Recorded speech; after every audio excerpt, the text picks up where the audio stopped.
Good morning everyone, welcome to a new blog. অনেক দিন পর তোমাদের সঙ্গে ভয়েস ওভার দিয়ে একটা ভিডিও শেয়ার করছি। এটা না এপ্রিল মাসে শ্যুট করা ভিডিও। আমার বার্থডে সকালে আমি এই ভিডিওটা শ্যুট করেছিলাম। তো শ্যুট যখন করেই ফেলেছি তো ভাবলাম চলো তোমাদের সঙ্গে একটু শেয়ার করেই ফেলি। দিনটা ছিল ফ্রাইডে। কৃষু মিঠাইকে স্কুল পাঠিয়ে তারপরে খবর পাচ্ছি যে আজকে আমার হাউস হেল্প আসবে না। কী আর করা যায়। তো ফার্স্টে আমি একটু বেডটা ক্লিন করে নিলাম আর ঘরটরগুলো যা হয়ে থাকে সেটাকেও একটু সেট করে নিলাম। আর এইদিকে ইন্দ্রনীল একটু মপিংটা করে দিয়েছিল। আজকের দিনে একটু সকাল সকাল স্নানটা করে তারপরে পুজোটা করে নিলাম। ফুল আর মিষ্টি এগুলো ব্লিঙ্কিট থেকে অর্ডার করেছিলাম, তো তাড়াতাড়ি ওই জন্য চলে এসেছিলো। তো এইদিকে যতক্ষণ আমি পুজো করছিলাম ওইদিকে ইন্দ্রনীল ব্রেকফাস্টের আয়োজন করছিল।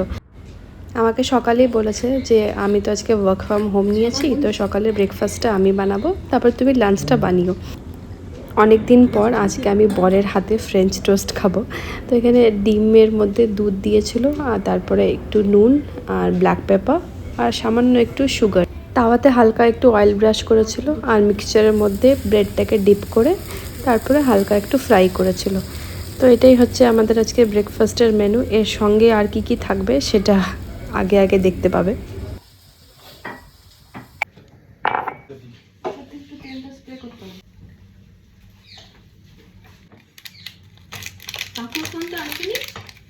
না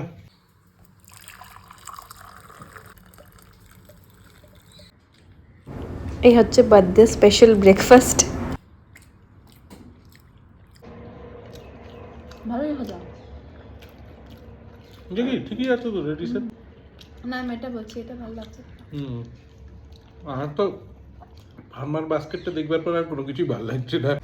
তো সকাল থেকে তো আমার বেশ ভালোভাবেই কাটছিল। বার্থডে বলে সবাই আমাকে বার্থডে উইশ করছিল, তাদের ফোন অ্যাটেন্ড করছিলাম। লাঞ্চ বানাবার দায়িত্ব তো আমার ছিল, ওই জন্য লাঞ্চে বানিয়েছিলাম সর্ষে ইলিশ আর তার সঙ্গে চিংড়ি পোলাও। ইলিশটাকে একটু ম্যারিনেট করে নিয়েছিলাম নুন, হলুদ, লেবু আর সামান্য একটু সর্ষের তেল দিয়ে। আর দেখো এদিকে পোলাওয়ের অ্যারেঞ্জমেন্টটাও করছিলাম।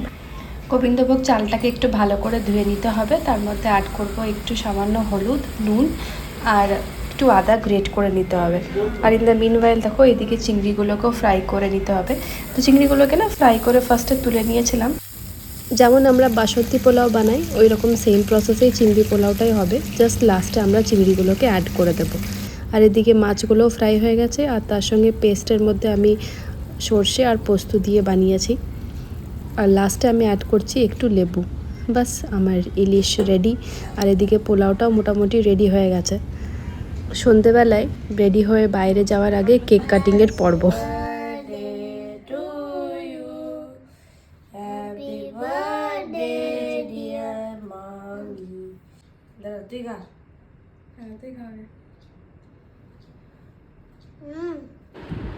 ভালো কেকটা।